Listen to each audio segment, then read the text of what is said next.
అమ్మమ్మ చనిపోయిన తర్వాత 22 మాయ అపార్ట్మెంట్ 307లోకి మారింది. బిల్డింగ్లోని వారందరూ ఆమెను ఒకే విషయం గురించి హెచ్చరించారు. అర్ధరాత్రి దాటాక బెడ్రూమ్ గోడపై తట్టకు. ఎవరైనా అలా ఎందుకు చేస్తారు? నన్ను కాపాడండి. ఏమండి, మీకేం కావాలి? నిన్న రాత్రి ఎవరైనా సహాయం కోసం అడగడం విన్నారా? నీ పడకగది గోడ వెనక ఎవరూ నివసించడం లేదు 12 ఏళ్లుగా.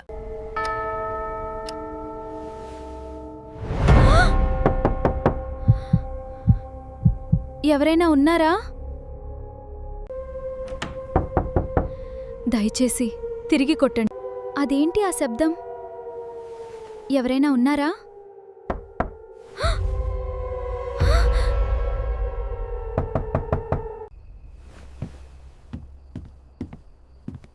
ఇదిక్కడెలా వచ్చింది? నేను దీన్నెప్పుడూ చూడలేదు.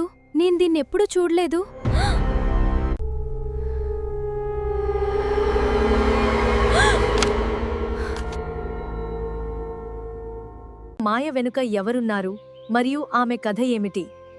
అనగనగా ఒక కుందేలు ఉండేది. దానికి చక్కగా ముచ్చటగా ఉండే ఒక చిన్న ఇల్లు ఉంది. తను తన ఇంటిని చాలా శుభ్రంగా ఉంచుకునేది. కాని ఈ కుందేలుకి ఒక అలవాటుంది. అది రోజంతా తింటూనే ఉండేది. తను ఎంత తిన్నా సరే తన ఆకలి అస్సలు తీరేదే కాదు. ఒకరోజు తన మిత్రులు కొందరు తనని కలవడానికొచ్చారు. తను వాళ్ళందరితో కలిసి ఒక ఉపాయం ఆలోచించింది. నాకీ ఆహారం తిని తిని విసుగొచ్చేసింది.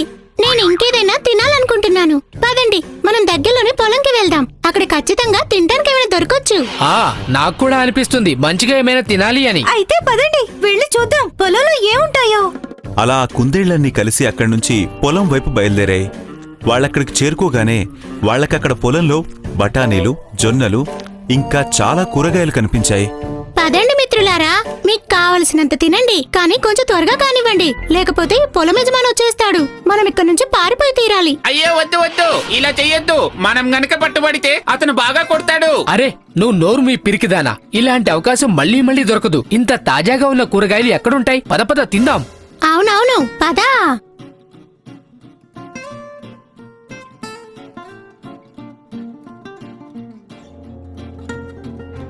పరిగెత్తండి, పొలం యజమాని వచ్చేస్తున్నాడు, పరిగెత్తండి. నాకైతే ఎక్కడా కనిపించడం లేదు. ఇంకా తినాల్సినవి చాలానే ఉన్నాయి. ఆహాహా, భలే బాగున్నాయిలే, ఇవి చాలా రుచిగా ఉన్నాయి. నేనైతే అప్పుడే వెళ్ళను, నాకింకా తినాలనుంది. అలవాటు మార్చుకోలేని ఈ తిండిపోతూ మాట ఎందుకు వింటుంది? తన మిత్రులందరూ పారిపోయారు. తను మాత్రం తింటూనే ఉంది. తిని తన కడుపు పెద్దగా అయిపోయింది. అరే ఎక్కడికి పారిపోతున్నారు? నేను మిమ్మల్ని వదిలిపెట్టను. నా పొలమంతా నాశనం చేశారు. యజమాని రావడం చూసి తిండిపోతు కుందేలు పరిగెట్టడం మొదలుపెట్టింది. కాని తను ఎంత ఎక్కువగా తినేసిందంటే కొంచెం దూరం కూడా పరిగెత్తలేకపోయింది.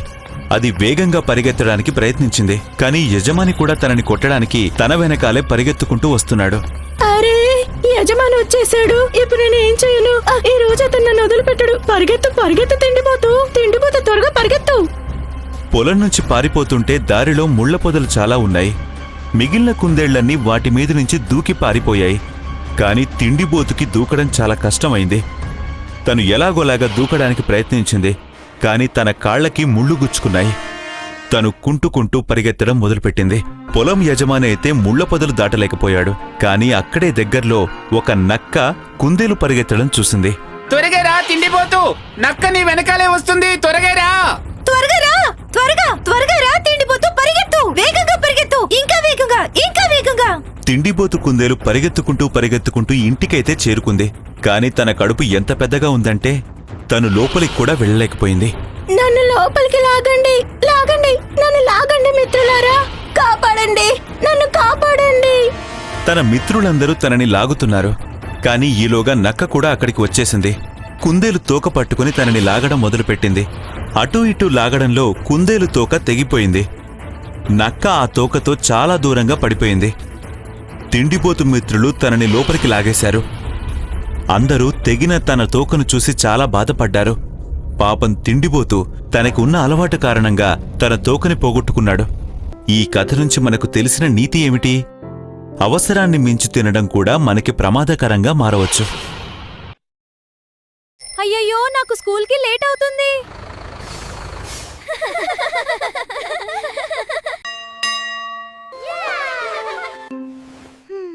The next day,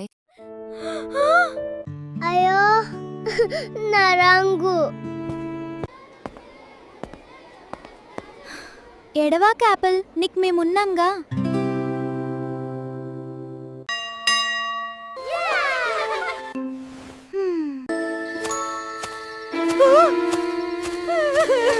భగవంతుడా! మన కలర్ దొంగాలించిన వాళ్ళని వెతుకుడదాం పడండి.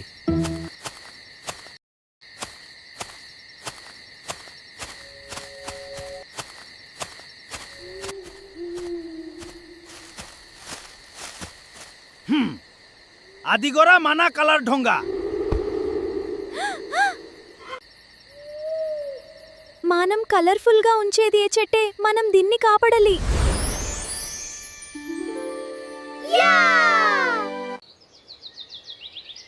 మా అందర్నీ క్షమించు స్ట్రాబెర్రీ.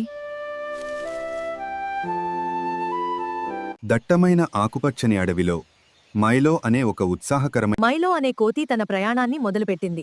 దానికొక చిన్న కుందేలు కనిపించింది. మైలో దానికి సహాయం చేశాడు. కుందేలు మైలోకు కృతజ్ఞతలు తెలిపింది మరియు ఒక కుందేలు మైలోకు ఒక కురుకుదారి చెప్పింది. మైలో నది వద్ద భయపడుతున్న జింకను చూశాడు. మైలో తీగలతో ఒక చిన్న వంతెనను నిర్మించాడు. అతను జింకను సురక్షితంగా దాటించాడు. జింక అతనికి సురక్షితమైన మార్గాన్ని చూపించింది.